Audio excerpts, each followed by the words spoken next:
Welcome back to the channel. Thank y'all for hanging with me on this Thursday. So schooling fish is a major cheat code this time of year. A lot of days on the water where you're just not going to be able to find a flipping bite. There might not be a topwater bite after the first half hour other than schooling fish. And there's just really nothing going on. The ledge fish, the offshore bite just isn't rocking anymore. You have a lot of fish that are suspended and they're hard to catch. So what typically I am going to do on a slick, calm day where you're really just wasting a lot of time fishing, run around the lake looking for fish busting on shad. So schooling fish, major player this time of year because you can catch a giant bag of fish when there's nothing going on the bank. There's nothing going on the offshore structure spots of the lake. So my favorite baits when it comes to schooling fish, pretty simple. You have subsurface baits. Now, I'm going to do a video tomorrow about topwaters because that is very specific, but let's talk about the 3 subsurface baits you should always try if you can't get them to bite one or the other when you're around schooling fish. And the schooling fish are going to tell you rather quickly. If you're making a cast and you're getting it in there within like a second of the fish blowing up, you should be able to get a bite. So be ready with these baits. So where I typically start is going to be like a 3.75 Kitech or Rage Swimmer. Now this is a very popular swim bait, probably the best looking smaller swim bait. And the fish are typically always schooling on threadfin shad. On these lakes, they may be on blueback herring, on other lakes, but most of the time it's going to be a smaller bait fish. So 3.75 is where I'm going to start.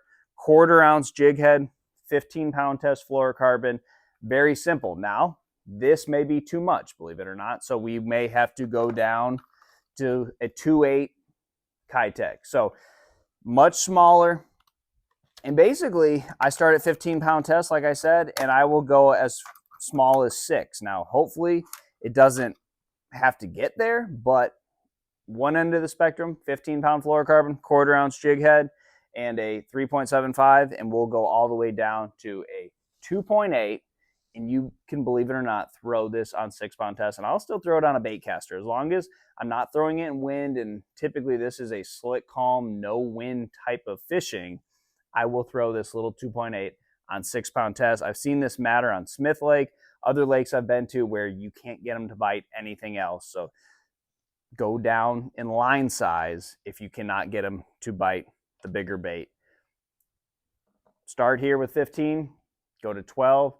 If you think maybe your bait is too big, downsize. There's a couple sizes in between these two, and then go down to the smallest size and continuously go down in line.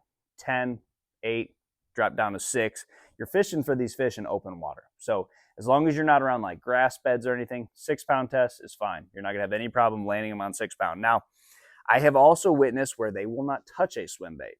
I don't know why. This typically happens in the fall for me when they really get keyed in on what they're eating and they've been fished for a lot. In the fall time, a fluke to me has always been a better bait. Now, there's a couple different colors and a couple different styles. Now, the downside of the fluke compared to the swim bait is you can't throw it as far and it's hard to be accurate with a fluke. So when you need to make really long casts, you can put some lead weights, like your Nico weights and stuff in these baits, the nail weight, you can shove them up in there. The Caffeine Shad, now this is the Magnum one, you'd be throwing the normal smaller size, but the Caffeine Shad to me is one of the best casting soft plastic jerk baits. A lot more plastic, different tail. This is a really good bait when you're fishing for blueback herring because you have to make a really long cast. You're fishing for bass that are eating blueback herring, rather. You have to make a super long cast. Now, if they're schooling close to the boat, I just like my standard flukes. The white is a good color if it's cloudy. I really like these crazy chrome, sparkly, a lot of silver glitter on the sunny days. If they're close to the boat, a normal fluke is going to be a good option as well. And another bait, if you're not around too much grass, a 1/4 ounce lipless crankbait. That's one that I'll always throw. Now, there's a lot of different renditions. You could put these all on a fish head spin, the swim bait or the fluke. But the lipless is one that really always jumps out at me, and I like that smaller quarter size. Throw it on 12-pound test. You can throw it a mile. You won't have problems casting that a long ways. So those are 3 baits that I really like to key in on. And you saw my video yesterday. That big topwater walking bait, I was hooking up like 10% of the time when they'd come up schooling. So I know if I had one of these baits, it would have been a much better outcome. The key to this is being ready. So if you have to sit there with your bait, not cast, and just sit there for however long, 20 minutes sometimes, that's okay. Because really you don't have anything else to go to. That's where I typically lean heavily on schooling fish, is when there's just really nothing else to do. So that is a great way to fish. Now there are a lot of other baits. You know, you see the float and fly. That's one that also works. So there are other baits that work here. These are a good place to start. These are easy to fish, easy to cast, and it doesn't take much. You know, just an extra wide gap hook on the fluke. You can wrap some suspend strips around your hook or get a weighted hook.